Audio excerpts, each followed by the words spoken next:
You're listening to the Jōrni Podcast. Can trauma recovery be faster, deeper, and more powerful than we've been told? Find out more in today's episode. This episode contains adult subject matter and some listeners may be triggered by this content. Listener discretion is advised. Hi, I'm Petra Brunbauer, and with decades of experience with sadness, pain, anxiety, and stress, I finally figured out how to leave all that behind.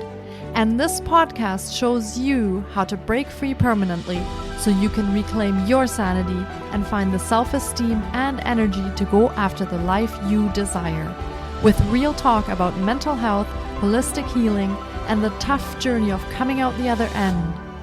This is the Jōrni Podcast. Welcome to today's episode. In this episode, we take a closer look at what true transformation looks like and how deep healing can happen faster than we might expect. Our guest shares insights from years of working with trauma, revealing a unique approach that helps people move through emotional pain in a way that feels more effective and lasting.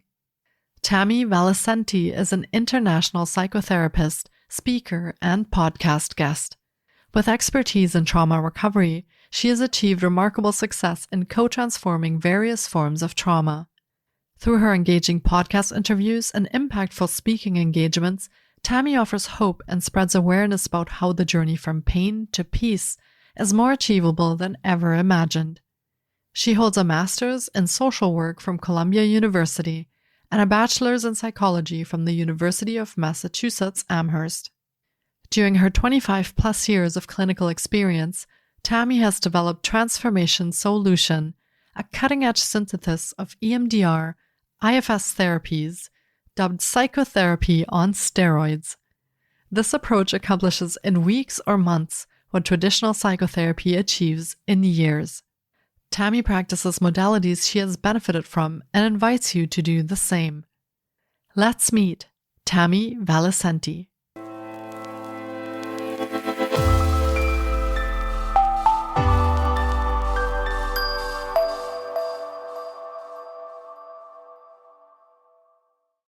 Hi, Tammy. It's so great to have you on the podcast today. I've been looking forward to getting to chat with you because the Transformation Soulution is such an interesting title for this episode, and I really want to know more about what it is. And I'm sure our listeners are very curious as well. So welcome to the podcast. Thank you, Petra. I'm so happy to be here having this conversation with you. Yeah, it's my absolute pleasure. And thank you for making the time. To start us off, can you share a little bit about yourself for our listeners, maybe a bit about your personal journey and how that connects with what you do today, and share a bit about what it is that you do today as well? Sure. I mean, when I was younger and I was pulled I really wanted to be a child psychologist. And I was pulled to do this, but I had no idea it was connected to anything I was going through. I grew up in a home where my dad was an active alcoholic, and he was also a veteran. He was in the Vietnam War. So he had PTSD and alcoholic, and my mom did her best to keep us safe and raise us. And I didn't realize that was my journey. I mean, right from graduate school on, I was working in trauma recovery and then in substance recovery, and kind of turned around at what point and said, oh my gosh, I just ended up healing and working through so much of what I'd been through. And then through that journey, early on in my career, very early on, about 30 years ago, I was trained in a new technique then called EMDR, or eye movement desensitization and reprocessing. And that was super effective for trauma and whatnot, and much more effective than typical talk therapy. And, it's interesting how my journey also went along with my personal, along with my professional, because it was so frustrating to me to talk and talk and talk and have nothing change. And so with the combination of EMDR and so some other things, I developed Transformation Soulution. It's really body and spiritually based and super effective and short term. Thank you for sharing that. And I like the idea of what you're showing us here with this Transformation Soulution, because I spent a long time in therapy, I would say over a decade. And as you say, I wanted things to move. I wanted things to shift, but talking about it it often actually re-traumatized me on some levels, and it didn't shift anything. So I'm curious to hear more about what it is that you've developed. And let's maybe just do a little sideline into EMDR for those listeners that may not be familiar with it. Mhm. Can you give us a bit of an insight of what it actually is? So obviously something with eye movements, as you Mhm. said, Mhm. and how and why does it work? And what does it do for individuals who have experienced trauma or any kind of mental health challenges or things like that? How does that work? Great question. So EMDR stands for eye movement desensitization and reprocessing. It was developed by Dr. Francine Shapiro a little over 30 years ago. And she noticed that when she moved her eyes back and forth and thought about something traumatic, it became less traumatic. So she developed the technique back then, which is a full-blown therapy now called EMDR therapy. And EMDR therapy uses bilateral stimulation. Now, when she first developed it, it was eye movements back and forth. Most people these days will use other stimulation back and forth, like sounds or tones in your ears from one side to the other, or tapping on your body, like so, from one side to the other on your arms. You can also hold buzzers that vibrate back and forth. So any bilateral stimulation will do it. A lot of people find that the eye movements can be distracting or difficult to do. But the prevailing theory really is that the eye movements are much like REM sleep. And during REM sleep, which is the stage of sleep, we're consolidating memory and processing emotions. So those two things are happening during REM sleep. So if we're guided by a therapist or counselor through something that was painful or difficult, or even something that gives us anxiety or panic, like driving on the highway or over a bridge, those sorts of things, as we think of those and then use the bilateral stimulation, it will help process the emotions and store the memory, like REM sleep. And we now know that trauma doesn't really exist in the past. It's so present and alive in our bodies, as you know, right? And so that alive, present, not yet memory of that trauma gets to be stored in the past where it belongs. So at some point, once you've processed it with EMDR, you can say, oh, yeah, I remember that, but you don't have the body sensations and you don't have the emotions that go with it. Does that make sense? Yeah, and that's a really great explanation. And thanks for bringing all that to our listeners. Mm-hmm. I feel as you're talking, because you're touching on the fact that trauma lives in the body, that possibly with talk therapy, because we're staying mostly in the mind with that, Mm-hmm. we're just not connecting with the pieces that are stored in the body. So we need something that connects the mind and body and also addresses the body end of the trauma. So really great that there are therapies out there that work with that. Now, with your own method that you've developed, do you use EMDR or is it something completely different that you have now brought for your clients? Well, I would say it's almost completely different. There is an EMDR zhuzh component to it, I would say. I do use bilateral stimulation, but I'm so fond of saying, and if you've listened to any of my other podcasts or my talks, you'll know that I say it's this over and over. Our bodies are our time capsules and also our compasses. So without bringing the body in, as you've known, spending a decade or more in therapy and myself as well, the frustration of nothing's changing. I understand the patterns. I get it. I'm watching myself do it again. Really frustrating because we're not bringing the body in, as you said. And so the transformation solution is more body-based and really focusing on the emotions as energy and where it's felt in the body. And quite simply, I'm the guide and you're the expert. And I'm just bringing you into that place of that time capsule that is your body, and then allowing it to guide us in its infinite wisdom. Infinite wisdom, Infinite. yes. Thank you. I Yes, knew I had it amazing. wrong. I can't pronounce it. That's Not all today. good. Infinite. Our wisdom. That's all good. Yeah. Thank you. I do believe that we all have that innate wisdom of healing within ourselves. So to be guided there to bring that out and reconnect with it, I think is a really important part of the healing process. Now, have you found that this methodology works really well with certain things and not so well with others? Or does it work sort of with trauma across the board, or mental health challenges across the board, or anxiety, stress? What is it designed to work with in your sessions? Like the book I'm writing, it's designed to work with everything, because really it's body-based and it's getting whatever is in the way out of the way so you can live from your real essence. Does that make sense? Kind of like the energy we were born with. And then everything that was put on top of us as children and the patterns we developed and whatnot, that really helps to breathe ourselves a little bigger and allow ourselves to really live into our bodies and our lives from that essence and from that energy. So, how to heal anxiety or panic or trauma, or, bust through upper limiting beliefs and blocks, you name it. I like the idea of that, because oftentimes I've felt that way too, that I didn't even know who I was anymore. I didn't feel like myself because of all the things that happened, the things I experienced. And so I understand when you say back to our essence, because once we actually take off all of these layers that have been piled on top and we do get back to ourselves, there's almost like a coming home feeling. And it is so freeing, and it is so healing to be in that place. So I can only imagine what that would be like to work with your methodology. Now, can you take us maybe through what a session would look like if our listeners are curious at this point and they're kind of wondering, what are we doing? Tapping ourselves, or are we moving our eyes? What can they expect if they were to do a session with you with your methodology? That's a great question. So, it's not like typical psychotherapy, as I think you're getting the gist of. And so I don't spend a lot of time in sessions really delving into history and understanding it and analyzing it. I really want to leave the analysis to the side. And so my first question always is, how do we know when we're done with our work together?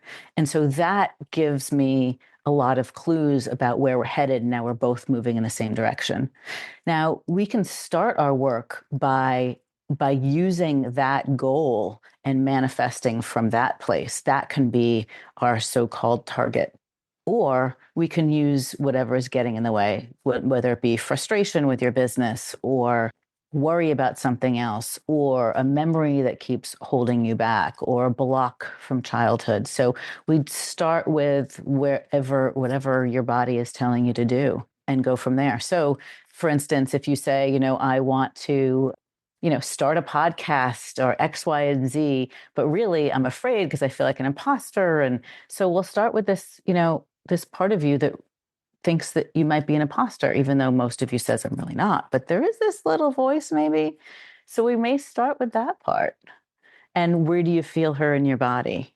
And what are the emotions that go with that? And then we may follow that with some bilateral stimulation, and then allow your body to show us any memories related to that, any sensations or any emotions. And again, just guide and follow. At some point, and it's much sooner, I imagine that listeners would think, you may say, I'm feeling a little relief. I'm feeling a little space. I'm feeling some clarity. And there's that moment. And that can happen, usually in one to three sessions or so. I'm not saying we're done at that point, but certainly some relief within those first sessions.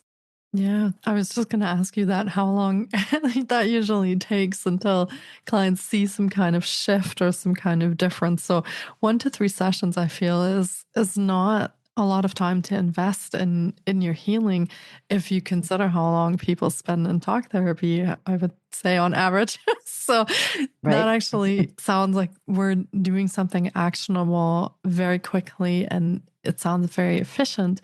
Now, when people work with you in these sessions, is this something that they repeatedly would do in their lives? So for example, they have maybe some trauma to work on now, but then they have a car accident, and then they have some more trauma. So is this something that we should do ongoing as kind of like a maintenance for our mental, emotional, physical health?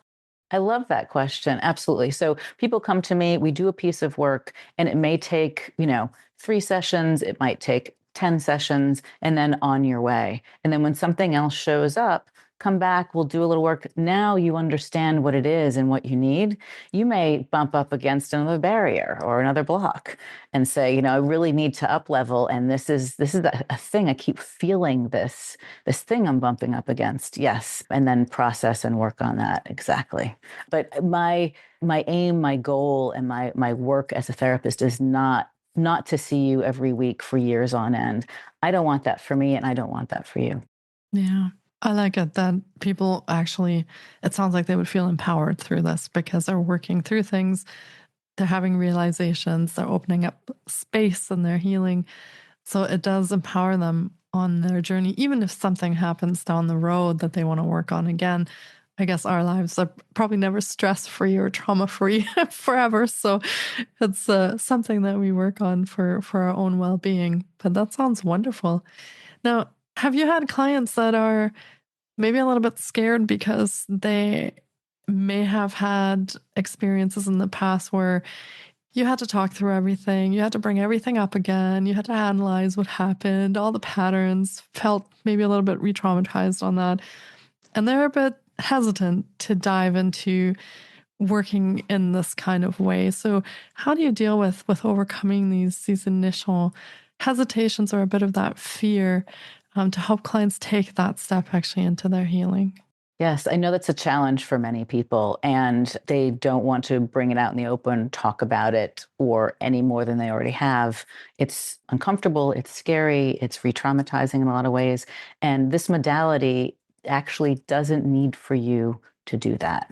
So show up with what you've got. If it's the fear, we'll work with the fear. If it's sensations in your body and emotions that go with the thing that you don't really want to talk about, we'll work with those. The language is so secondary. And, we've been trained in our cultures to really stay in our heads. And so we're missing 99.9% of the information. And diseases, as you know, are linked to all of that.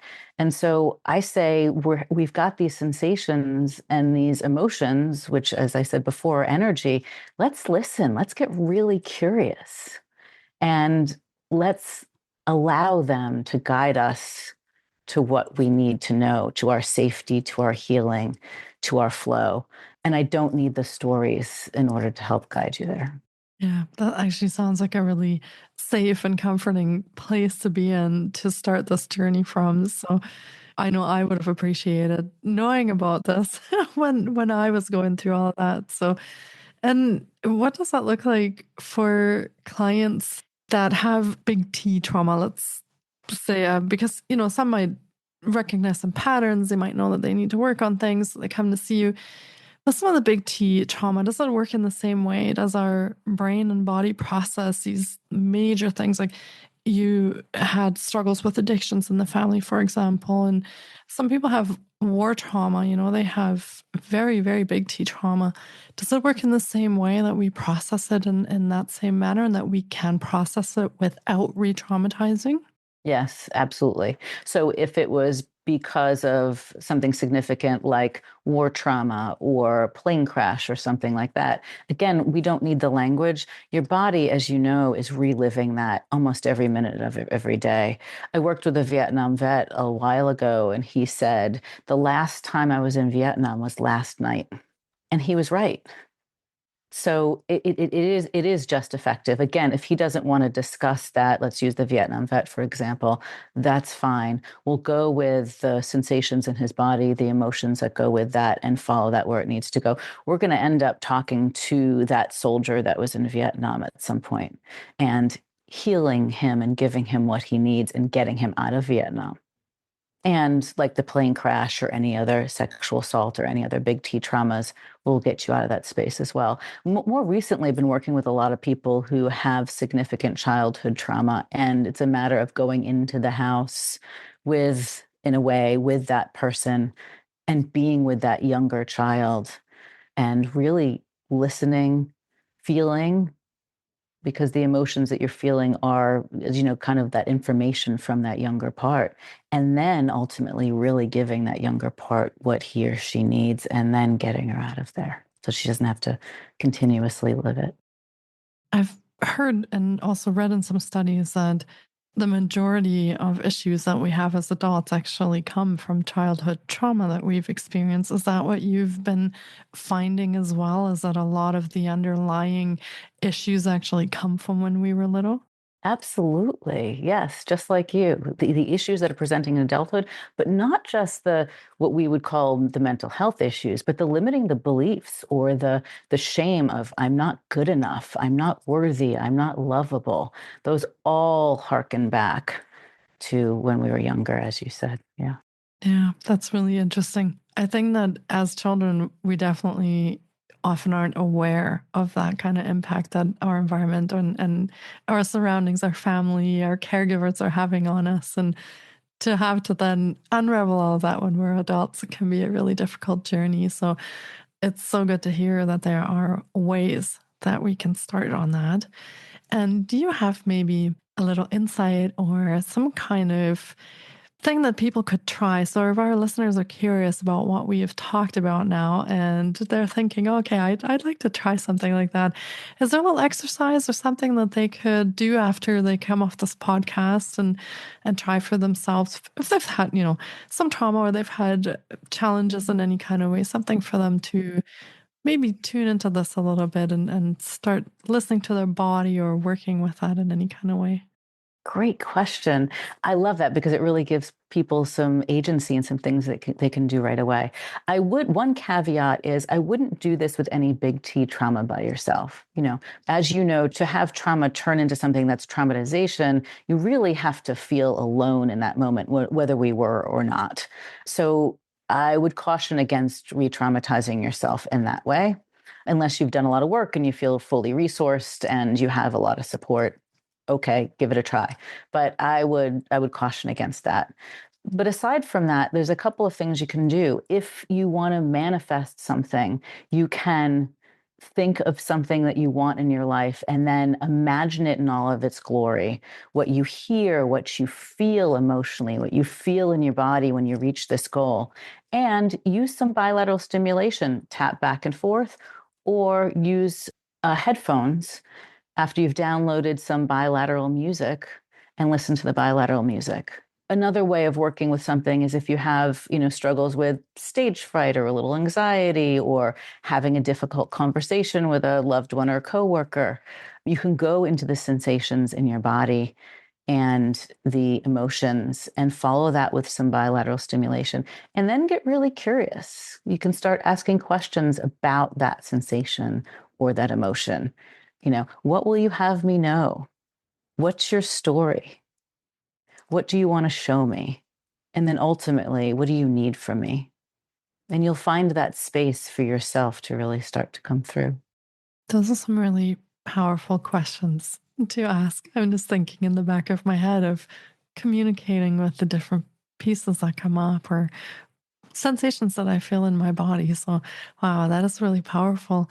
I feel you keep pointing to the fact that these sensations that we have and the trauma that we experience actually is energy, right? So, are we addressing it also by asking these questions on an energetic level? Are we actually, or is that a physical or more mental way to go about that? Or are we actually addressing this on an energetic level then when we are tuning in and asking those kind of questions? Well, it certainly feels to me in the sessions with clients and when I do the work on my own that we are absolutely tuning into that energetic level. And, we're using that information as guidance of where we need to go, what I need to heal, what do you need and want from me? And like you said, those questions can be very powerful. If you spent just a few minutes with an emotion asking all of those questions, you will, one, find relief, and two, some spaciousness and some flow for sure. Yeah. And I love how today this is no longer woo woo. We have a lot of research and we have a lot of studies on how all these different layers, our physical, mental, emotional, and energetic layer actually come together. So to me, these are really empowering ways to address our well-being in a way that it goes much deeper than just talking about it, like we said in the beginning. And it actually offers an approach for people to start healing, not just to keep talking about it, but to actually start healing. So wonderful that you developed this, and then through your wisdom brought this all together in your own methodology. So that is amazing. Now, this isn't the only project that you have on the go. You also mentioned that you're working on a book, and I know that you recently did a TED Talk. So tell us a little bit about that. The TED Talk was back in October, and it was just uploaded in January. And that's specifically about EMDR. It's a quick 11 or 12-minute talk about EMDR. And I also give some case examples and maybe a little bit about how I got to it in my journey as well. And I think there's some links in that underneath that TED Talk that'll get you some EMDR therapists if you're interested in that as well. Amazing. And can you give us a little sneak peek of your book, or is that still off the record for now? I appreciate that. Well, the sneak peek beyond what how to did I give you the title? How to heal? Not yet. How to heal anything when talk therapy is not working. Oh, wow. Okay. That really kind of opens the door to a lot of things. I love that. Okay. Mm-hmm. Yeah. And it'll cover a bit of what we've been talking about, the method, and also some things you can do at home, exercises, meditations, and those sorts of things. Yeah. Wonderful. I can't wait for that to come out. And do you know yet when it's coming out? I don't. I haven't finished editing and writing it quite yet. Listeners, stay tuned. We're going to be updating the show notes when we know that. So yeah, and for now, we have lots of resources available for you as well. And do you offer any programs or services if our listeners are curious about working with you? How can they connect with you and actually start exploring some of this healing work for themselves? Well, they can reach me through my website. My phone number's on there. I also run retreats with my brilliant yoga therapy partner, Ilana Siegel. We do that a couple times a year, May and November of this year. And we also run some programs under the We Are Women Who Want More umbrella. And that is infused with a lot of my work as well. That sounds really amazing. I think a lot of women are asking themselves that we want more. We want to feel like ourselves. We want to feel whole again. So yeah, that sounds wonderful. And where are your retreat space for our listeners? Where are they usually taking place? In New York State, about 2 hours north of New York City. Coming in 2026, we'll be on the west coast of Florida and in Costa Rica. Amazing. So we'll be sure to be linking to your offerings in the show notes as well. So listeners, feel free to check there for links to, we'll put the TED Talk there. We're going to link to any programs, services, to the website, also any upcoming retreats. And if you feel like what we've talked about in this past half hour has resonated with you and you'd like to start exploring this methodology, then be sure to connect with Tammy or maybe attend one of her retreats so you can start exploring this work for yourself. And, I feel like we've all had our share of experiences from childhood. So I feel like this is really applicable for anyone out there who wants to start that healing work, as this would be a really great place to start. So thank you so much, Tammy, for joining me today and for bringing your wisdom and everything that you've experienced and been through to our talk today. I really appreciate you being here and sharing this with myself and the listeners. Thank you, Petra. I really appreciate and I'm honored to be here and have this conversation with you. Yeah, I feel so applicable to so many people. And the more I talk to people, the more I keep hearing that we need holistic healing. We need a change in how we approach things. So I feel like this is so relevant, especially in today's world. So thank you for sharing that and take good care of yourself, Tammy. Thank you so much for taking time out of your day to listen in. If you enjoy the Jōrni Podcast, please support us by subscribing, sharing on social media, and leaving us a review. We appreciate you. And you can find more of The Jōrni on Facebook, Instagram, TikTok, and our website, thejorni.com. Sending you love and courage, and see you next time.